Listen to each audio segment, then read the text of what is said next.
Martin Jones, 2000, surveyed 3 decades of research on such interactions between students, and between students and teachers. She observed that bilingual classroom talk is best understood within the context and traditions of that school and class. Such situations provide clues and cues for expected and allowable patterns of talk.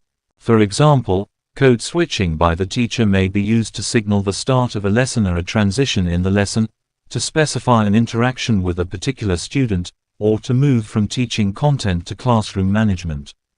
Children also initiate code switching in the classroom, and have an influence on a teacher's use of 2 or more languages, and particularly the languages used in small group work and conversations with other students.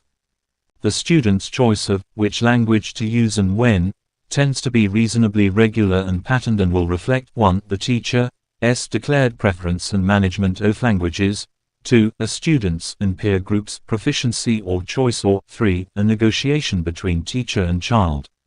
A teacher's language choice tends to be more child-centered in the early years of schooling, for example when explanations, clarifications and checks on understanding are needed with young children, e.g. language minority children in mainstream, language majority classes.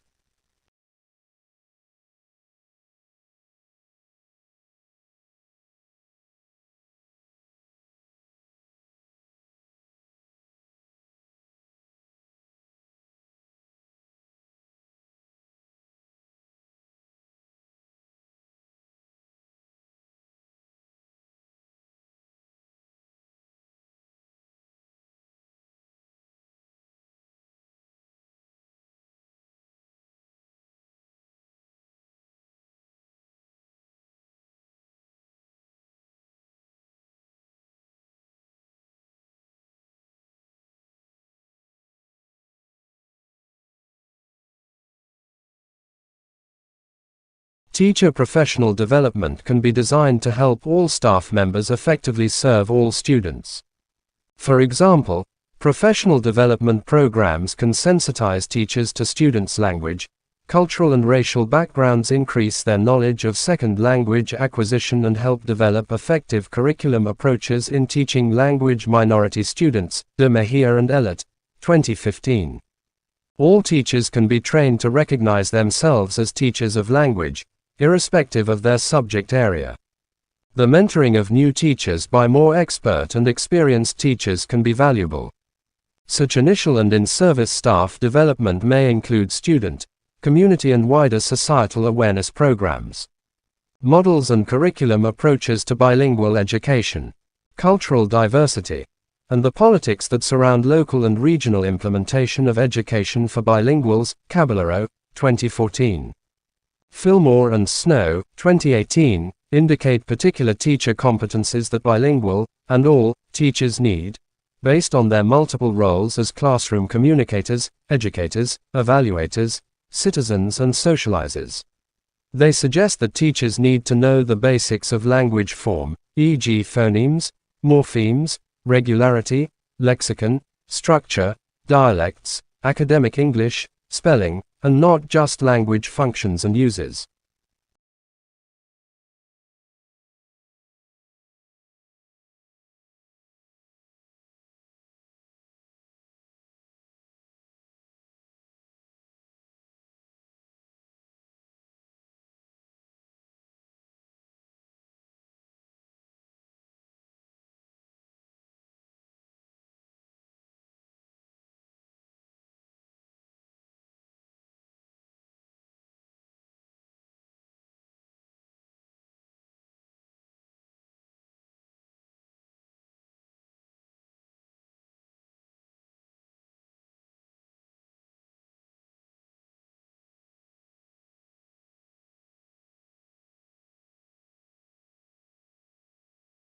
For a long time, certain literacy practices in non-dominant languages have been discouraged within schools with a stringent policy of English only in many countries in the world. Anything incompatible with the dominant or official discourse in such contexts is considered atypical and, as a result, unofficial voices are suppressed, and multivocality is silenced. On the other hand, English is seen as a weapon for self-actualization and social development, leading Pennycook 2008 to argue that English is always a language in translation, a language of translingual use. These views are in direct relationship with G's 2015 characterization of primary and secondary discourses, where he uses the term discourse to mean ways of being in the world, that is more than just language, but ways of displaying membership to particular social groups. Therefore, it is not uncommon to hear non-native speakers of English indicating that they live in a linguistic duality in English-speaking countries, whilst English, the secondary discourse, is the language of schooling, the individual's mother tongues, or primary discourse, are used in other settings or communicative situations within their own linguistic communities. Since individuals move from home to school, they move from familiar domestic worlds which are part of their primary socialization to take on other identities, ways of behaving, and ways of using language.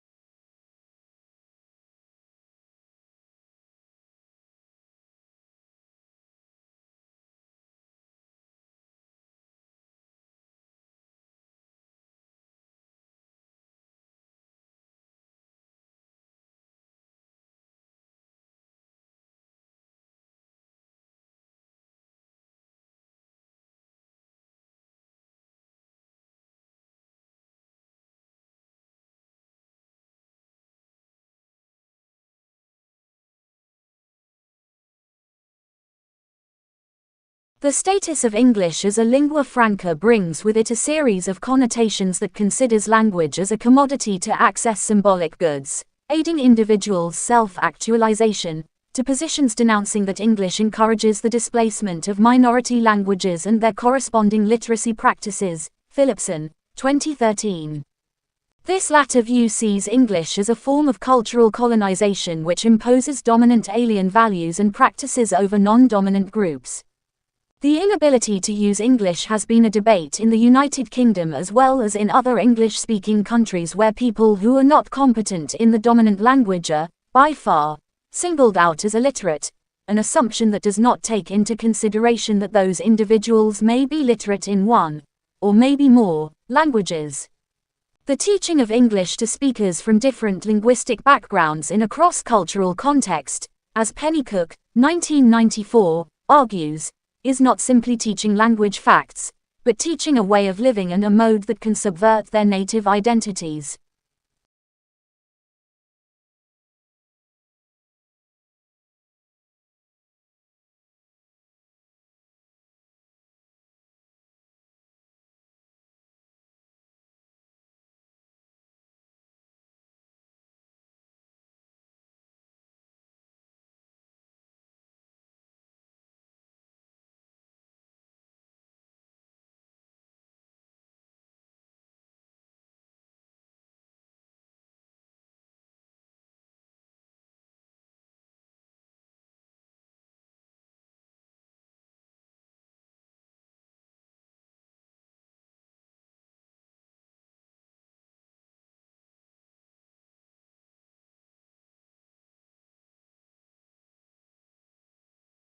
Schools and classrooms are highly complex organizations. They are sites where there are a multitude of actions and reactions, inputs and processes, variables and changing environments, and differing local, regional and national expected learning outcomes, targets and outputs. The formula for success is never simple, partly as success is diversely defined and understood, and partly as perceived effectiveness varies across person, administration, region and time. Also, the mixture of factors affecting effectiveness is so complex that simple recipes are impossible. Effectiveness inevitably goes far beyond language medium and language outcomes, to embrace the full education of a student. Ultimately, effectiveness is about what is deemed best for the child and society, and not just for the future of a language. However, there is sufficient international research, grounded wisdom and accumulated expertise to make it possible to suggest key factors that need discussion and interpretation in effective bilingual schools and classrooms. This chapter attempts to provide a menu for that dialogue.